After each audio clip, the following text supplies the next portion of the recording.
হ্যাঁ হ্যাঁ মাথা যন্ত্রণা করছে মানে গেম খেলার সময় মাথা যন্ত্রণা করে না, টিভি দেখার সময় মাথা যন্ত্রণা করে না, স্কুল যাওয়ার সময় তো গেম নিয়ে সবসময় পড়ে থাকবি না তো? তুই যদি স্কুলে গেম খেলা তোর বন্ধ দূর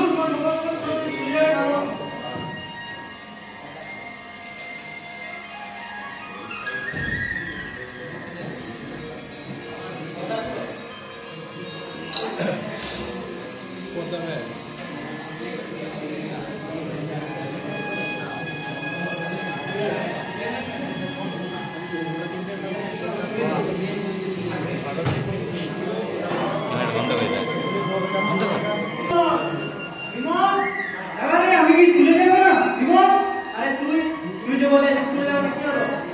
আরে সেই মাথা যন্ত্রণা পেটে কাজই করলো না, কি করবো বলো? বাবা যে স্ট্রিক হয়ে একটা কাজ করো না বুঝলি?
আরে কারো আমাদের না ওরা বলতে নেবে। আরে হে ওরাকে খোলা বলবো না কি বলবো?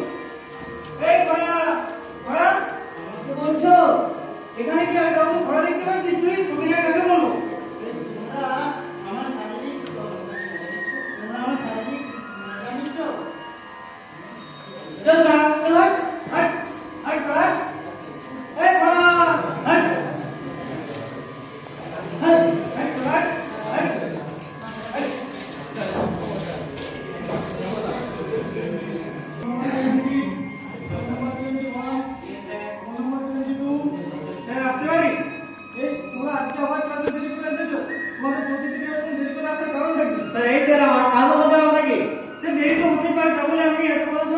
কি বলছো? আবার আমার মুখের উপরে তর্ক করছো?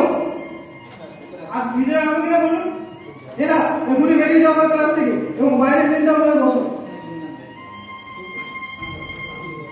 শিক্ষার্থীরা, আজকে আমরা অক্ষমতা সম্পর্কে জানবো। আচ্ছা, তোমরা কি জানো প্রতিবন্ধী কাদের বলে? আচ্ছা, প্রতিবন্ধী মানে তারা আলাদা কিছু নয়, তারা শুধুমাত্র তাদের কিছু বিশেষ সহযোগিতার প্রয়োজন এবং সহমর্মিতার প্রয়োজন রয়েছে। আচ্ছা, তোমরা কখন দেরি করে ক্লাসে আসবে? ক্লাসে এসে বসো। তাহলে তোমরা শুনলে তো কখনো কারো তাদেরকে কটাক্ষ বা হাসাহাসি করো না, এতে তারা কষ্ট পায়।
ডাক্তারবাবু ডাক্তারবাবু আমার ছেলে কি হয়েছে?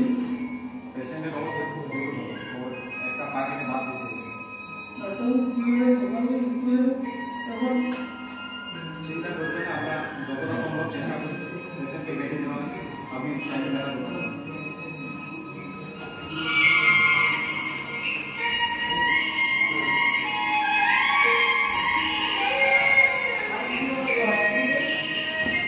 আমি এই ঘোড়ার দুর্বল ব্যক্তিদের দুর্বলতাকে মজা করেছিলাম ভগবানকে পরবার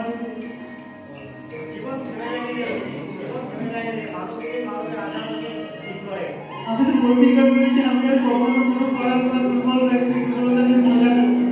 আমার অনেক ভুল হয়েছে।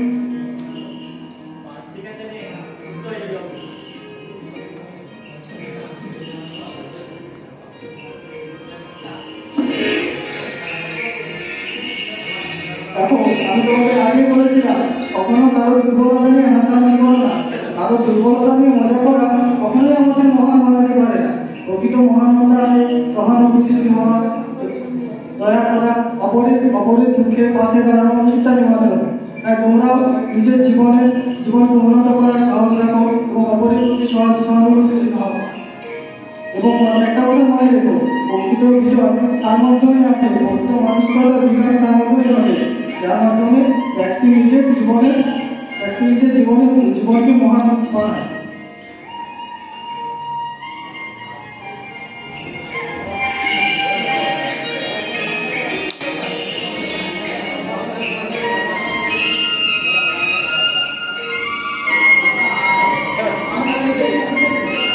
সাধু সাধু।